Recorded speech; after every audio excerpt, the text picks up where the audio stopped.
It is August 2025 and Tesla is going all in on autonomy with flashy new models like the Cybercab, the Robovan or the humanoid robot Optimus. But with no affordable Model 2 inside and global EV sales tanking, the headlines paint a grim picture of the company losing its edge on the EV market.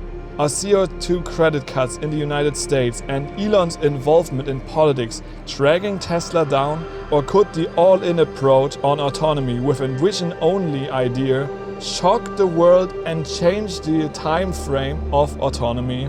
That's what I'm gonna talk about today. Hello world, I'm LJ and this is LJ Goes Sweden. I am currently at a supercharger right here in my hometown in Sweden. Let's talk about the big thing, autonomy first, because that is what Tesla is just really all in right now. So we have the big vision. Last year they have announced the Cybercab, a two-seater vehicle with no steering wheel. The vision is really awesome. Just think about, you have the app, you call it, it's gonna wait there, you pick your stuff up, you might go like run some errands, go to a grocery store and it's still waiting for you. Then of course also Elon saying, hey, all the Teslas you're gonna buy, they're going also in this taxi service. You can have your car run and make money for you. It's an idea that is definitely incredible. But let's just be honest, if you have this autonomous robotaxi service, especially with the current brand situation, there are going to be people that are going to cause damage to the vehicles. It might be just like, I don't know, making them really dirty. It might be actually like destroying them or like scratching them or things like these. I think especially right now in the stage when Tesla would even allow this, like we are still like probably futures ahead. But even when this part is going to be reality, people might be cautious about really sending their own bought vehicle by their own like hard-worked money out into the public and letting random people driving in it. There's like a huge difference between Uber and basically like renting out your vehicle. Because in an Uber, you are still the person driving. You can see people doing bad things. You can protect yourself and your car from other people harming your vehicle. But when the vehicle is driving itself, there is no such limit. There is no way that you can protect your car from that. Yes, of course, you have this idea of having like an Airbnb where you could say like, okay, I rent it out. But even there, you have the option that you could talk a lot with a person before you like really agree on a deal that they can use your apartment or your house that you are renting on Airbnb. So if Tesla is not really doing that, because of course it would kind of like make this whole service a bit more inconvenient if you have to like have 10 minutes conversation with the owner so that the owner feels comfortable. Like if I had the chance right now to use my car to rent it out to people here, I'm not sure if I would use it. During the daylight, I think I would say yes, because there's no issue. But during the nighttime, when you have like the party life, drunk people, I would not feel comfortable having my car running around in the evening. I really don't know. What do you guys think about this? But one thing that we can really say with Tesla and autonomy is they are really planning ahead strongly. We haven't even received the AI5 hardware and Tesla's already going crazy thinking about AI6, having a deal with Samsung that they are producing chips. So they are really thinking ahead and they're really trying to get those numbers as close to 100% in safety as possible. But those last digits, like the 99.999, every digit that is getting closer to the 100% is going to be more difficult, more time and more training data is needed. And it's going to be interesting. How is public going to respond to a first death in an autonomous vehicle? It's definitely a tough one here. And there is one big other issue with this autonomy idea, and that is regulation. Elon himself said that it's a mess in the United States, having 50 states and every state has their own regulations. And there are so many countries outside that have their own regulations. You have the European Union being really tough with a lot of bureaucracy. My current prediction, I might be wrong, is that because of all those hurdles, Tesla might be the first that solves autonomy, but dealing with all those regulations gives all the other manufacturers enough time to catch up, and maybe the gap in the end is not as big as some people are thinking. I want to go to the US to experience full self-driving, but I also want to go to China to experience their autonomous softwares, to have like this own experience, so that you can really say, okay, maybe full self-driving is smoother, more like thought through, more trained, and just like really more focused on having it safe, whereas maybe the Chinese feels more rushed. I don't know, maybe that's what I want to see, how much difference is between those two countries and their software training. But let's talk about the current status of the autonomous driving. Well, we have the robotaxi. We have it in Austin, Texas. We have a geofence area, which was something that, Elon said like, no, it's gonna be very simple. We can scale it up super fast. And yes, of course they can scale it up. But there is the big problem. As of right now, there needs to be one person in the car. No matter if it's like in Austin on the passenger seat or in California where the person actually has to sit in the driving seat. For me, to be honest, it doesn't make a difference if the person is sitting in the driver's seat or on the passenger seat. Because to be honest, there is a person that Tesla has to actively pay a salary so that they protect the passengers from the car making an accident. And that doesn't matter if it's in the driver's seat or on the passenger seat. Yes, maybe they don't have to really interact most of the time, but Tesla is paying money.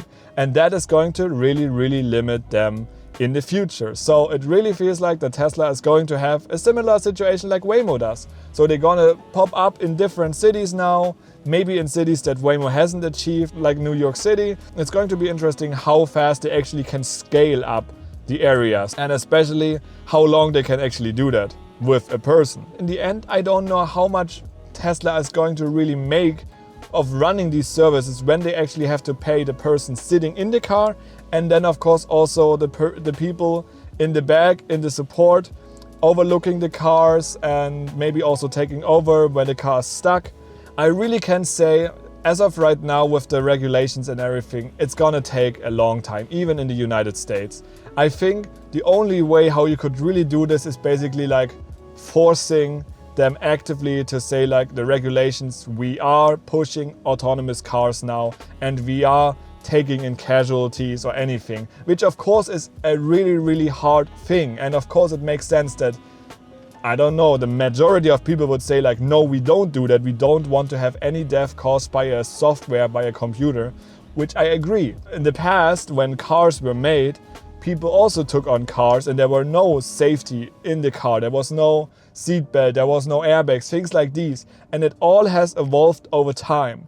And in my opinion, this is an approach that I would love to have nowadays as well with this autonomy thing. Of course, I would not say like, don't have a person in the car, just let the car do whatever it takes. I think there should be some driving tests that the system actually should pass. That is all that I can think of right now regarding the autonomy side. But here's the big deal right now, and that is the situation with the sales. The percentage that Tesla is making in money is reducing compared to last year's. The sales are dropping compared to last year's. And in my opinion, Elon is a huge factor in that. He should have never really involved in politics. Of course, there's always this situation that if you choose a side, in reality, you're gonna lose the other side. And I don't want to pick a side here for Elon, for whatever his decision is in politics. My thinking is like that he was hoping that he can get the best out of his companies by supporting Trump. That is my feeling. However, well, you have Trump as a businessman, you have Elon as a businessman. They all gonna work for their own wealth first. And of course, there's gonna be a clash. And well, that's what we saw in the last weeks, that they have some miscommunication, let's just say it like that. But it definitely has caused a lot of brand damage to Tesla, especially in European countries, for example, like Germany. And there we are at the next big issue that Tesla is really missing out on, and that is a cheap Tesla, a Model 2, a $25,000 vehicle. Yes, I think it's never going to happen. I really don't think that Tesla is going to produce this vehicle, and it's solely based on Elon. I think Elon is the person who said, no, we don't do it. And because he has the power in this company, no one has a chance to deal against him. We saw the Cybertruck. Cybertruck was probably also a thing that was really pushed by Elon. And I can just say, I love the design. It's something totally different. But in general, I think Elon He believes autonomy is the key, and he believes that there is no need for a smaller vehicle. And I think this is a bit too much all in. I still hope they're gonna like kind of convince Elon that you can make the Cybercab also with a steering wheel, maybe like a little interior change, that you have the 2 seats and then put them a bit further forward so that you have like those foldable front seats where you can get like people in the back, of course like kind of tight spacing in the back. But the European market needs smaller vehicles. You have so many cities with small roads. Tesla can still fully rely on the same like camera equipment, and of course they have to reduce the quality of the interior. And right now I feel like that Tesla is going in a bit of a wrong direction with the car development, because we see the new Model Y L, like the long version of the Model Y, that's supposed to be coming out in China, but now maybe also in the whole world. It's a 6-seater, it's a bit longer, but it's the opposite of what the European market needs. It's longer, we need it smaller. And yes, there is a cheaper Tesla vehicle coming out, but in the end it's just a stripped down Model Y. No seat heating or cooling, no heatable steering wheel, no back screen like the monitor down there. But even if they are capable of dropping $10,000 on the Model Y and they go down to, I don't know, $30,000, $35,000, is that enough? I don't know. We will see. That's something that I'm not sure about. They have tried something similar with the Model 3, I think in Mexico, where they like reduced the standard range, like the rear-wheel drive version, by also reducing like the interior features. It's a gamble in my opinion. We have to see how it's reacting. But I really think they would have needed another vehicle, which however, yeah, we're probably not going to get, at least based on my feeling and my opinion.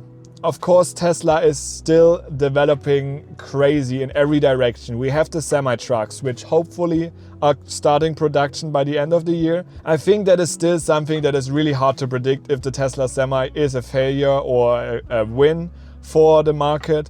Because of course, for long range hauling, like semi-truck hauling, I don't know if the Tesla Semi will succeed in America at least. In Europe, I see a very high chance of this working.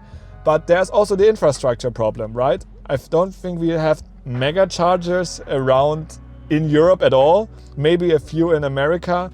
That's an issue that I see, because having like a semi-truck standing next to me charging at the normal superchargers would work probably. And I don't even know if the connection is possible between the normal superchargers and those Tesla Semi charging ports. Maybe they need an adapter if that is. Then of course also, I totally forgot to mention this regarding the autonomy. We have the inductive charging. There is no infrastructure for that yet either. And then a totally different approach that Tesla went now in Los Angeles is the Tesla Diner. And I have to say, I see actually a big chance in the Tesla Diner. Just imagine having a Tesla Diner in like the biggest city of every country where Tesla is selling. That would be awesome. I would go to the Tesla Diner in Stockholm when I'm on a drive to the south, just because like it's first of all a charging spot, but second of all it's like a cool experience. And who doesn't want to say like, oh, I want to have this experience at least once? And if you take already all Tesla vehicles that do it once in a life, I don't know. So yeah, but of course also I have no idea how much this building costs in Los Angeles, this whole setup with the screens and things.